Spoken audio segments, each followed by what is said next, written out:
कबीरदास जी का मतलब शुरू से उतना बताए थे हम आप लोगों को ना। जन्म के बारे में बता चुके और मृत्यु के बारे में बताए, उनकी रचनाओं के बारे में हमने आप लोगों को बताया, और उनके मतलब बेटा बेटी जो भी थे उनके बारे में नाम बताया, उनके गुरु के बारे में आपको बताया। ठीक है।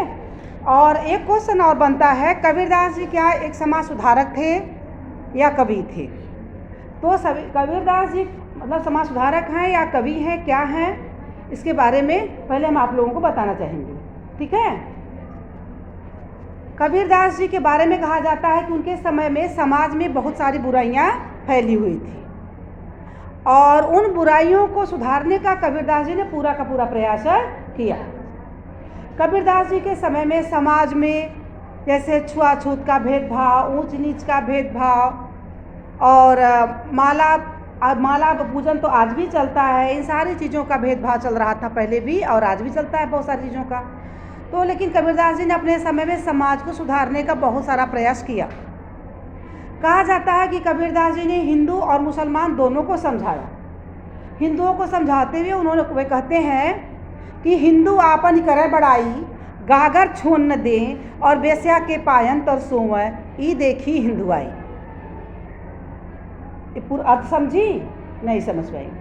ये हिंदू क्या करते हैं, हमेशा अपना जो है अपने आप को श्रेष्ठ सिद्ध करते हैं, अपने घड़े को यानी पीने वाले घड़े को किसी अन्य जात को छूने नहीं देते हैं। लेकिन जो जमींदार वगैरह राजे महाराजे हैं वो तवाइफों के कोठे मतलब तवाइफों के पैरों तो कबीरदास जी करना है कि तवाइफों के पैरों के समीप सो जाते हैं। ये हिंदुओं की कहाँ की श्रेष्ठता है। मुसलमानों को कहते हैं मुसलमान की पीरौलिया, मुर्गी मुर्गा खाई, खाला के घर बेटी ब्याह है, घर ही में करे सगाई। तो कबीरदास जी के अनुसार जो मुस्लिम संप्रदाय के जो उनके देवी देवता हैं तो क्या करते हैं, मुसलमान की पीरौलिया क्या खाते हैं, मुर्गी मुर्गा का खाते हैं ना। जबकि कोई भी देवी देवता मतलब मुर्गी मुर्गा यानी कि मांसाहारी नहीं होते, शाकाहारी होते हैं। लेकिन मुस्लिम संप्रदाय में ये माना जाता है कि हम जो है उसमें उनके देवी देवताओं को उनके देवताओं को क्या चढ़ता है, मुर्गी मुर्गा यानी मांस चढ़ता है। मुर्गी मुर्गा खाई और खाला के घर बेटी ब्याह, खाला माने मौसी, खाला माने मौसी के घर में ही मौसी की बेटी से ही अपने बेटी की शादी कर देते। चाचा के बेटे से, मौसी के बेटे से, यानी क्या लगेंगी, बहनें लगेंगी, भाई बहन लगेंगे आपस में, लेकिन इन्हीं रिश्ते में जो शादी कर देते हैं। इस प्रकार से कबीरदास जी ने दोनों संप्रदायों को धर्म के लिए फटकारा। आगे फिर उन्होंने कहते हैं कबीरदास जी मंदिर मस्जिद पूजन का खंडन करते हैं। मंदिर मस्जिद पूजन के खंडन के लिए कबीरदास जी कहते हैं कि काकर पाथर जोड़ के मस्जिद लई चिनाय और ता चढ़े मुल्ला बाग दे, क्या बहरा हुआ खुदा। खुदा माने परमात्मा या ईश्वर। कि कंकर पत्थर का मस्जिद बना है और उसके अंदर जा कर के जो मुल्ला जी हैं कानों में उंगली डाल करके जोर से चिल्लाते हैं, क्या ईश्वर बहरे हैं। और फिर हिंदुओं को फटकारते हुए हिंदुओं के धर्म पर पूजा पाठ पर कहते हैं पाथर पूजे हरि मिले तो मैं पूजूं पहाड़, ताते या चाकी भली कि पी सिखाए संसार। तो कबीरदास जी दोनों को, हिंदुओं को भी फटकारते हैं और मुसलमानों को भी फटकारते हैं। दोनों संप्रदायों को, दोनों लोगों को धर्म के में जो उनके जो धर्मांधता है उन धर्मांधता को दूर करने का पूरा प्रयास करते हैं। कबीरदास जी का मानना है हिंदू संप्रदाय में भी माला फेरते हैं, मुसलमान संप्रदाय में भी माला फेरते हैं। तो कहते हैं माला फेरत जुगमुआ और फिरान मन का फेर, कर का मन का डार दे, मन का फेर। माला फेरते फिरते कितने जुग बीत गए, कितने लोग आए और चले गए, लेकिन लोगों के मन का जो फेर है, मैल है, वो निकला नहीं, मन की बुराइयां बाहर नहीं हुई, मन साफ नहीं हुआ। इसलिए कर का मन का डार दे, हाथ में जो माला फेर रहे हो, राम राम राम राम करके मनिया घुमा रहे हो, उस मनिया को कहाँ डालने का प्रयास करो, अपने हृदय में डालने का प्रयास करो। इस प्रकार से कबीरदास जी हिंदू और मुसलमान दोनों को फटकारे हैं। मुंडन संस्कार का प्रतिरोध करते हैं, विरोध करते हैं। विरोध करते हुए कहते हैं कि मुड़ाए हरि मिले तो हर कोई ले मुड़ाए, और बार बार के मुड़ते भेड़ बैकुंठे जाए।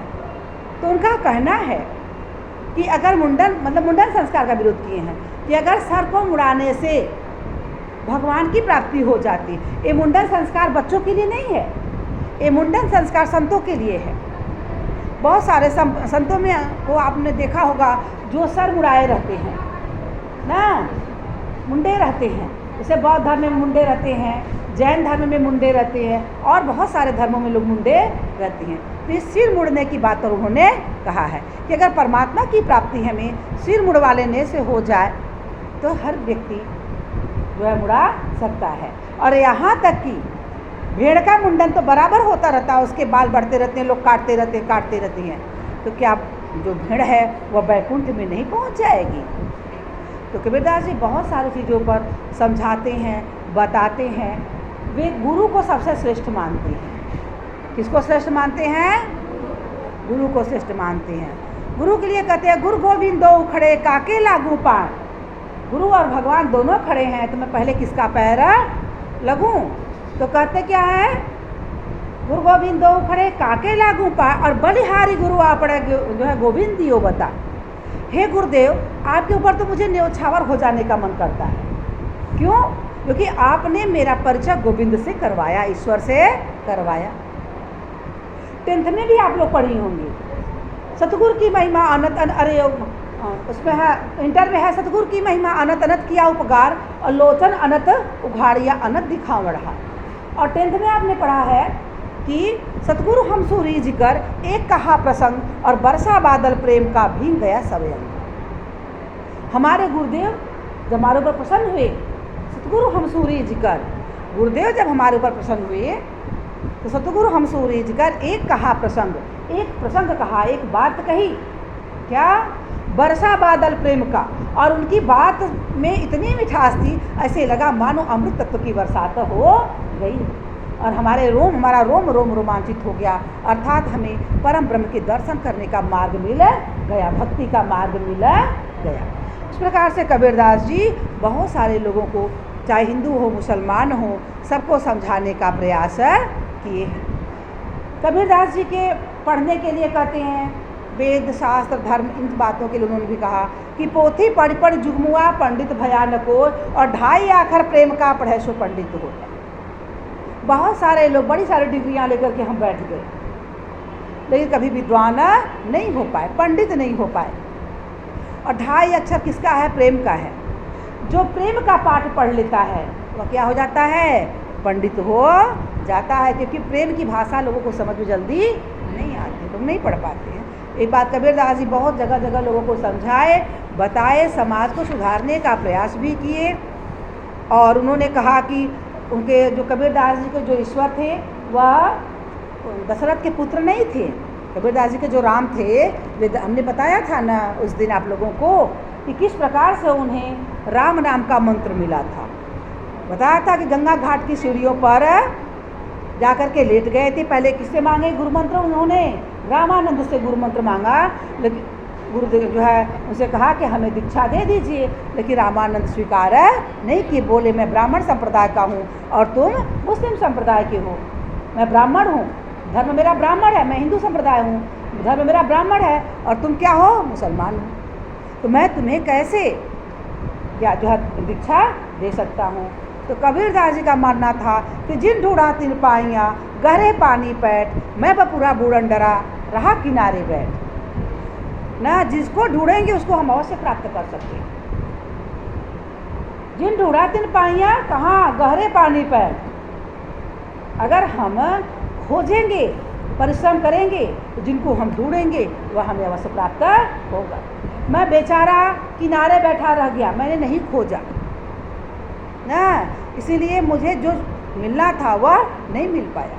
इसीलिए वो कहते हैं कि अगर हमें जिस चीज़ को प्राप्त करना है उसे क्या करना चाहिए? लगन के साथ में हमें उस चीज़ को प्राप्त करने का प्रयास करते रहना चाहिए। इसलिए उन्होंने प्रयास भी किया, रामानंद की दिनचर्या पर ध्यान दिया, फिर देखा कि रोज़ जाते हैं भोर में गंगा नहाने। एक दिन गए कहाँ? गंगा घाट की सीढ़ियों पर जाके लेट जाते हैं।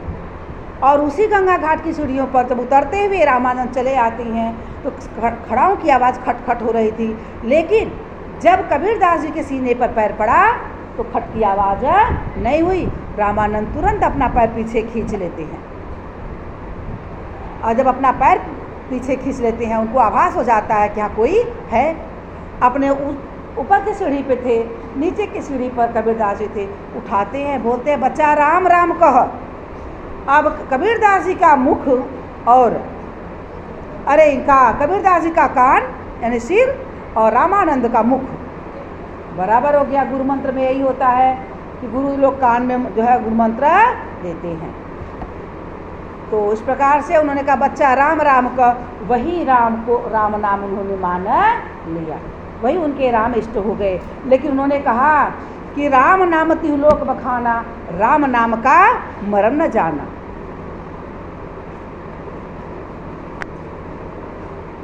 इस प्रकार से कबीरदास जी समाज को सुधारने का बहुत सारा प्रयास किए और धीरे धीरे समाज में फैली हुई जो बुराइयां थी उन्होंने अपने तरफ से पूरा प्रयास किया कि जो बुराइयां हैं वह दूर हो जाए। फिर धीरे समय बीतता गया और अंत में एक दिन उनके मृत्यु का समय नज़दीक आने लगा।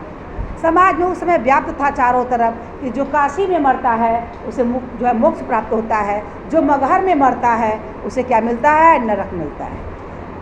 इस बात का भी खंडन करने के लिए कबीरदास जी कहाँ गए, मगहर को चले गए।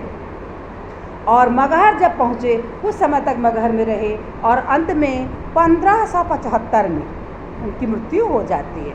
उनके बारे में यह दोहा प्रसिद्ध है, संबत 1575 कियो मगहर को गौन, और जेठ सुदी एकादशी लिल्यो पौन में कौन। अंत में कबीरदास जी को मृत्यु हो जाती है। और फिर मृत्यु के बाद में ये भी हम आपको बता चुके हैं एक बार कि उन दोनों लोगों में, हिंदुओं और मुसलमानों में, दोनों में क्या होने लगा, झगड़ा, लड़ाई हो गई। हिंदू कहे ब्राह्मणी के गर्भ से जो है जन्म लिए हैं, ब्राह्मण है, हम जलाएंगे। मुसलमानों ने कहा कि हमारे यहाँ इनका पालन पोषण हुआ है, हमारे संप्रदाय के, हम इनको दफनाएंगे। अंत में सभी लोगों ने एक निर्णय निकाला कि भाई न इनको दफनाया जो है, चलो हम न सिर्फ दफनाया जाएगा न सिर्फ जलाया जाएगा, बल्कि इनके शरीर को हम आधे आधे बांट लेंगे और आधा हिंदू ले जा करके जला दें और आधा मुसलमान जा करके दफना दें। तो मुल्ला जी और पंडित जी दोनों लोगों ने आपस में निर्णय लिया और इस प्रकार से उनके शरीर को 2 भागों में विभक्त करने का प्रयास किया। लेकिन जैसे ही उनका जो कफन होता है उसको हटाया गया तो क्या मिला, वहाँ फूल मिला। वहाँ लाश गायब थी, फूल मिला। आधा फूल हिंदू ले गए जला दिए और आधा फूल मुसलमान जो है ले गए दफना दिए। इस प्रकार से मरने के बाद भी कबीरदास जी ने हिंदू और मुसलमान दोनों के झगड़े को समाप्त कर दिया।